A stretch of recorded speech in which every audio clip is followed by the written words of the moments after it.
Сәлем достар, бүгін сіздермен бірге тауық қатпарлы қамырда рецептімен бөліскім келіп отыр. Яғни қатпарлы қамырдың ішінде тауықтың аяғы бар. Бұл өте ерекше көрінеді. Холодный қылып қойсаңыздар, әрі ыстық тамақ ретінде ұсынсаңыздар, жанына гарнир қойып, подлив жасап отбасыларыңызға өте оңайтын тағамдардың бірі болады. Міндетті түрде жасап көріңіздер. Керекті ингредиенттердің барлығын описанияға жазып кететін боламын. Егер де маған тіркелмеген болсаңыздар, тіркеліп қойыңыздар.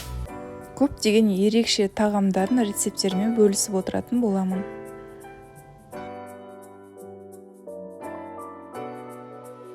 Бізге керекті заттар: жұмыртқа, бетіне жаққанға майонез, тауық дәмдеуші, тұз, қара бұрыш, тауықтың аяғы и қатпарлы қамыр. Тауығымның аяқтарын жуып алдым жақсылап.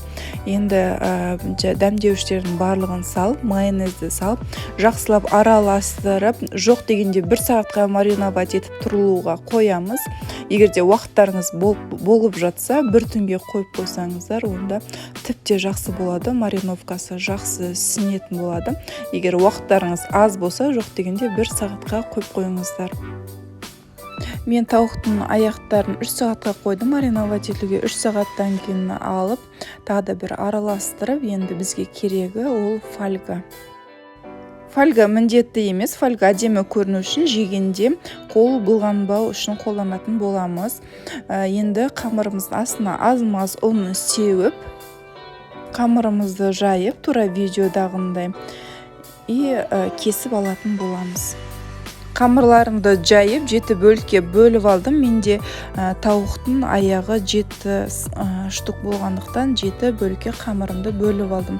Енді бірінші фольганы осылай 4 қылып кесіп аламыз. Кесіп алған фольгамыздың аяғы жағын ораймыз.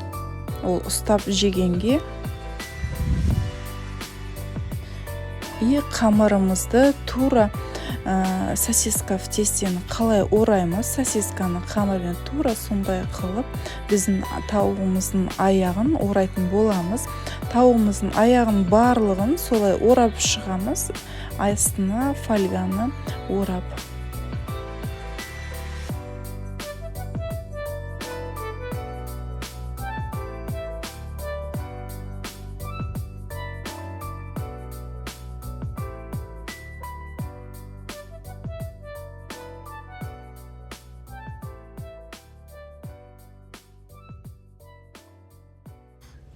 Қамырымыздың барлығын орап алғаннан кейін осылай басы ашық қалады. Басын осылай біріктіріп, қайырып қоятын боламыз. Сол кезде біздің қамырымыз ашылып кетпейді. Егер де қатты басы біріктірмейтін болсаңыздар, қамырларыңыз піскен кезде көтеріледі. Көтерілген кезде ашылып кететін болады.